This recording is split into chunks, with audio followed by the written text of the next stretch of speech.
मन एक ऐसी जगह है जहां अच्छे और बुरे दोनों तरह के विचार उगते हैं। हम अक्सर सोचते हैं कि अगर हम बुरे विचारों को हटा दें तो जीवन आसान हो जाएगा, लेकिन क्या ये सच है? क्या मन से बुराई को पूरी तरह मिटाना संभव है? ये कहानी एक ऐसे ही लड़के की है जो अपने मन के बुरे विचारों से लड़ता है और फिर सीखता है कि उन्हें खत्म करने से ज्यादा जरूरी है उन्हें अच्छे विचारों में बदलना। ये कहानी हमें सिखाती है कि हमारी ताकत बुरे विचारों को दबाने में नहीं, बल्कि उन्हें समझकर सही रास्ते पर लाने में है। अंदर का चोर।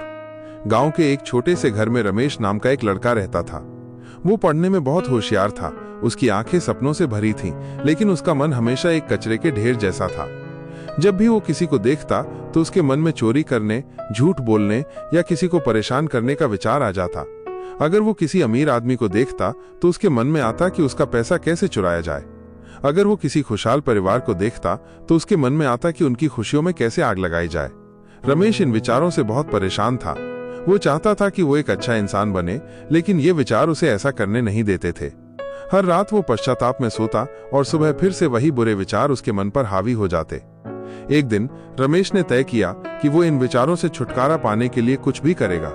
उसने एक पुरानी किताब में पढ़ा था कि मन को शांत करने के लिए पवित्र ज्ञान और आत्मनियंत्रण की राह पर चलना जरूरी है। रमेश ने उस रास्ते पर चलने का फैसला किया। सबसे पहले वो अपने गांव के सबसे बुद्धिमान व्यक्ति बाबा रामदास से मिलने गया। बाबा रामदास एक बरगद के पेड़ के नीचे बैठकर लोगों को ज्ञान की बातें बताते थे। रमेश ने उनके सामने अपनी सारी परेशानियां बताईं।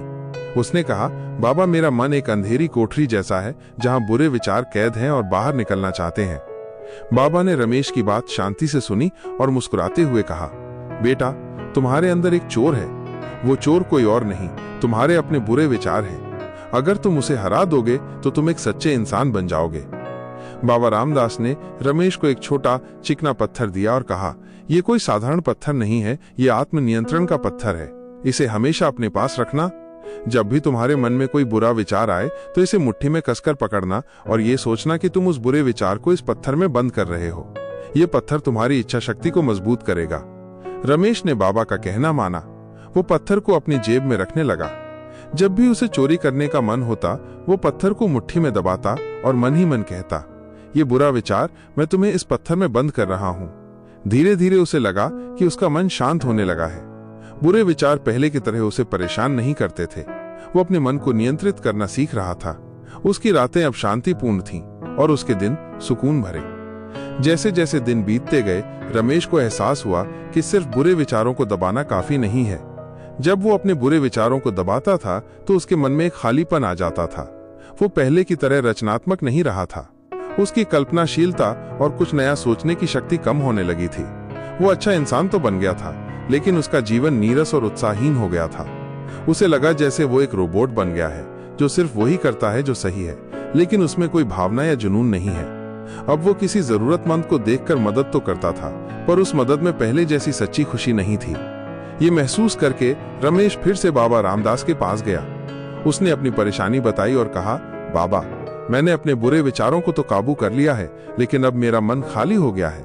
मुझे लगता है कि मैंने अपनी असली पहचान खो दी है। बाबा रामदास ने कहा, बेटा, यह आत्मनियंत्रण का अगला कदम है। तुम्हें बुरे विचारों को सिर्फ दबाना नहीं है, बल्कि उन्हें अच्छे विचारों में बदलना है। तुम्हें अपने मन की शक्ति को बुराई से अच्छाई की तरफ मोड़ना है। उन्होंने रमेश को एक नया उपाय सुझाया। उन्होंने कहा, जब भी तुम्हारे मन में चोरी का विचार आए तो तुम ये सोचो कि तुम उसी समय किसी गरीब को दान दे रहे हो। जब झूठ बोलने का विचार आए तो सच बोलने का प्रयास करो। जब किसी से ईर्ष्या हो तो उसकी प्रशंसा करो। रमेश ने ये उपाय आजमाना शुरू किया। जब भी उसके मन में किसी का नुकसान करने का विचार आता, वो उसकी भलाई के बारे में सोचने लगता।